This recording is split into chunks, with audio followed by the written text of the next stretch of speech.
Have you ever watched someone go from enjoying a peaceful moment to desperately fighting for their life in an instant? That's exactly what happened to a teenager caught in a sudden battle for survival at Cabarita Beach. What happened next left everyone in horror. Did he make it out alive? Stay with us as we unravel the terrifying ordeal he faced. On a bright Sunday afternoon, Cabarita Beach shimmered under the New South Wales sun. The tide moved lazily, warm and inviting. Surfers dotted the water, balanced on their boards, chasing waves that curled and broke in the golden light. It was the kind of day that drew locals and tourists alike to the sea, a day that should have ended in nothing more than sunburns and salt-kissed memories. But by 4 p.m., the ocean turned into something else entirely. That was when a boy who later became the headline for the day arrived at Cabarita Beach. According to a report, the 16-year-old boy came alone, while another said he came with a friend. But what's sure is his parents hadn't made the trip. He had begged his mom the day before to let him go. She had hesitated. What mother wouldn't? But he'd reassured her. He knew the water. He had surfed this stretch of the New South Wales coast 100 times. His board, his leash, the feel of wax under his feet. It was familiar. And besides, he promised to stay within sight of the flags. Only he didn't. The sky was streaked with cotton clouds and the wind whipped across the dunes, pushing the swell into glassy peaks that curled and crashed. He paddled out past the smaller break, toward the edges where the stronger surfers rode. The water was cooler there, the wind sharper and the sea moodier, but that was where the thrill lived. He had spent the better part of an hour carving along the face of the waves, duck diving through the crash and paddling wide when the lulls came. When his arms tired, he floated on his board, breathing in the sea air, letting the cold water lap against his legs. He felt alive, completely free. The sun glinted off the water, turning the surface into a field of scattered diamonds. Just offshore, shadows stirred beneath the waves. Kelp beds, he thought at first. That was normal. The seagrass swayed with the movement of the current, but a few shapes moved differently, steadier, more deliberate. He noticed them only once and then forgot them, because the next wave was rising. Then it happened. There was no buildup, no circling dorsal fin, no eerie music to cue the danger, just the purest, most primal horror. 1 second he was paddling, the next, his world exploded. The shark came from underneath. He didn't see it. He felt it first, the sudden force from below, then the crushing pressure clamping down on his right arm.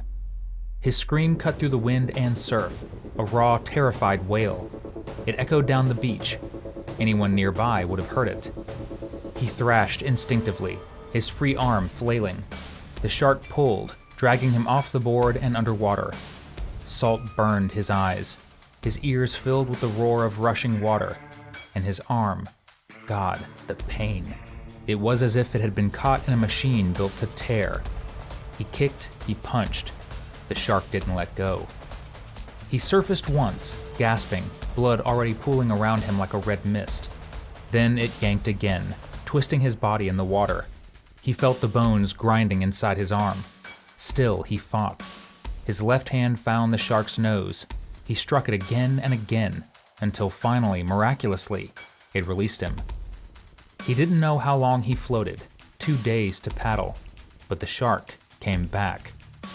Another strike came. This time the shark's jaws clamped around the boy's leg. Less precise, more of a glancing bite than the brutal first, but the teeth still raked through skin and muscle.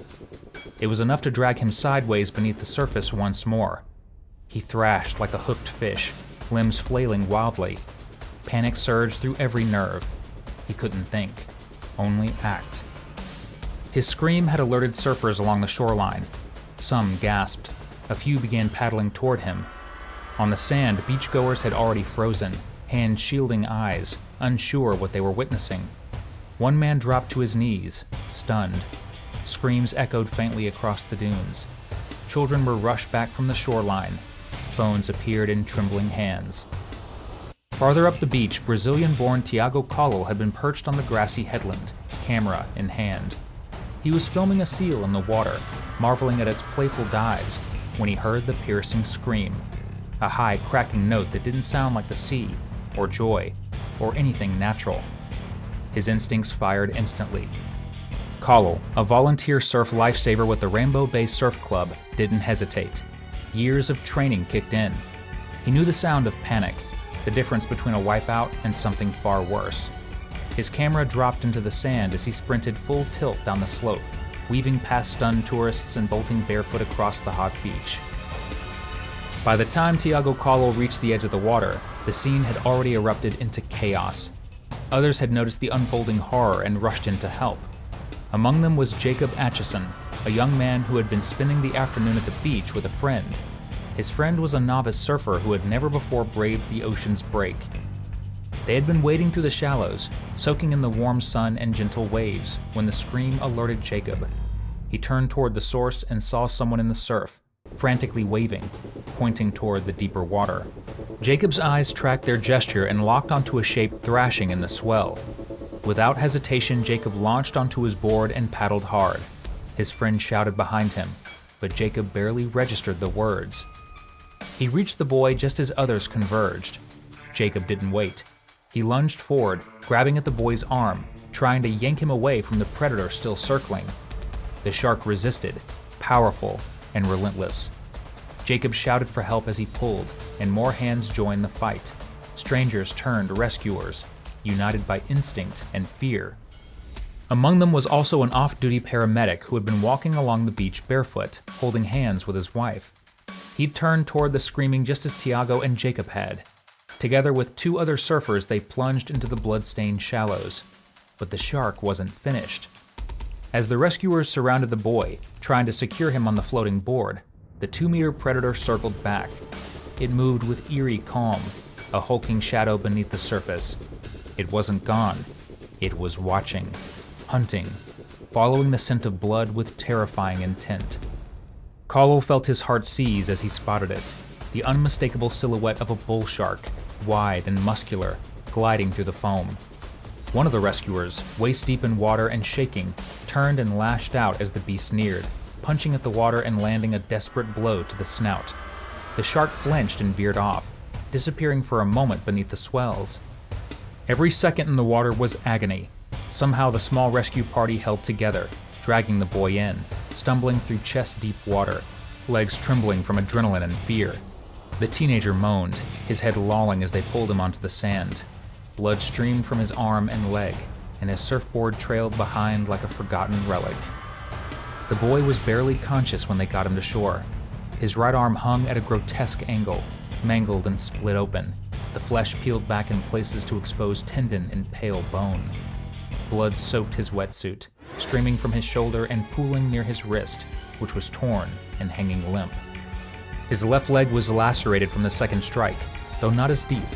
Still, every step was stained red. Callel knelt beside him and cupped the back of the boy's head gently as they tried to keep him calm. Everyone was covered in blood despite not being injured, and they didn't realize it until later on. They laid him down gently in a patch of grass near the edge of the car park, using his surfboard as a makeshift stretcher. A female paramedic, alerted by calls from beachgoers, was already there, waiting beside her emergency bag. She dropped to her knees without hesitation, barking instructions and unwrapping gauze with practiced speed. Callel helped hold the boy steady, speaking in calm, low tones to distract him as the paramedic worked quickly. Despite everything, despite the horrific wounds, the blood loss, the cold, the teenager showed a kind of stunned composure. His lips parted, dry and cracked. His eyes fluttered. At one point he murmured something faintly which amounted to his effort in kicking the shark. Even when still drifting in and out of consciousness, he remembered what he had done, that he had fought back. The off-duty paramedic took over, fastening a tourniquet tightly above the shoulder, working fast to control the blood flow. Time was everything now. Every second counted. They elevated his leg. They packed the arm. They whispered reassurances that sounded at times more like prayers. The boy's breathing slowed but steadied. He was still with them. Emergency services arrived within minutes, sirens wailing. Paramedics surged onto the scene, scooping him up and loading him into the waiting ambulance. Beachgoers watched in shocked silence as the doors closed. Within minutes of the attack, the sound of helicopter blades roared above Cabarita Beach. The Westpac rescue helicopter had arrived. Paramedics quickly moved the injured teenager from the grass near the car park and carefully lifted him into the aircraft. He was flown straight to Gold Coast University Hospital, where doctors listed him in serious but stable condition. By the time the sun began to set behind the hills, the boy was already in surgery, his life hanging in the balance. Back at the beach, the scene had completely changed. Tiago Collel stood in ankle-deep water, his breath heavy and uneven. His hands were covered in blood, some of it the boy's, some of it his own from scrambling over coral and rocks. Around him, the once crowded shoreline was now empty. Boards had been abandoned, towels left behind, voices gone quiet. The ocean, only minutes earlier full of laughter and crashing waves, was now calm, eerie. The beach felt like a wound, raw, pulsing, and silent. Police and NSW surf life savings crews arrived quickly and closed the area to the public. Red and yellow flags were pulled down. A second helicopter flew overhead, circling the coastline. Its mission was to spot the shark, but after several sweeps of the area, nothing was found. The search continued for hours, but with no result. Steve Pierce, chief executive of Surf Life Saving NSW, also confirmed there were no shark sightings during the aerial search, though plenty of dolphins were seen swimming nearby. The water was busy with marine life that day, and some even wondered if the rescuers had mistaken a large dolphin for the shark. Still, there were many theories about the type of shark responsible. Some believed it was a bull shark, known for hunting in murky, shallow water. Others were convinced it was a great white.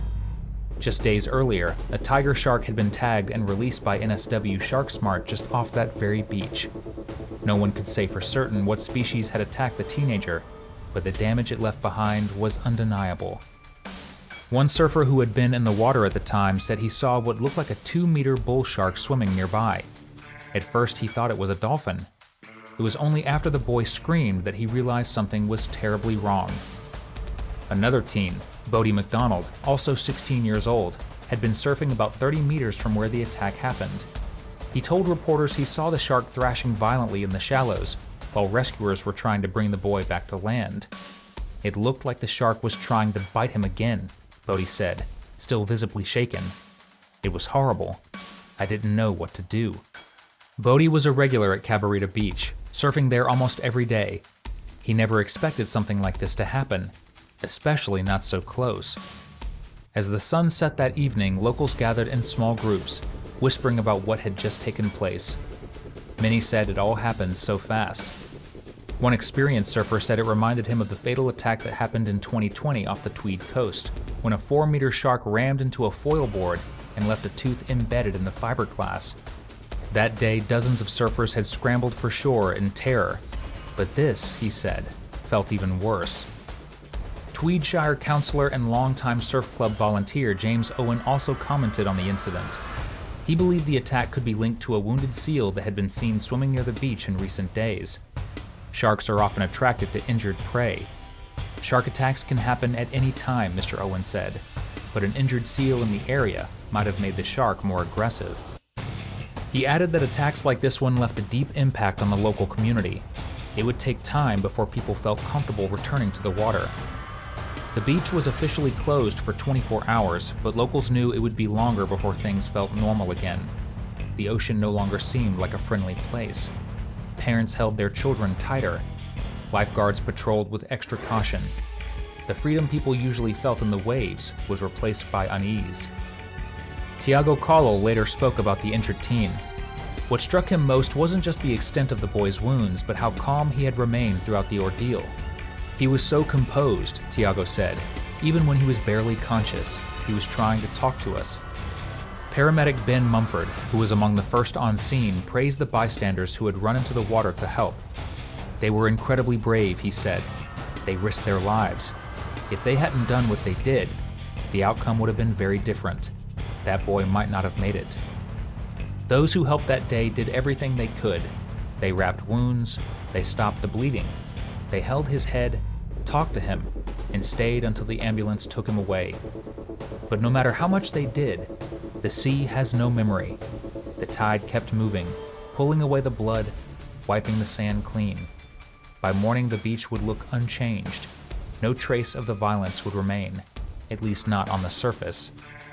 Yet for those who were there, for Tiago, for Jacob, for Bodhi, and for the young surfer now recovering in a hospital bed, and every other person present, the water would never feel quite the same again, at least for a long time.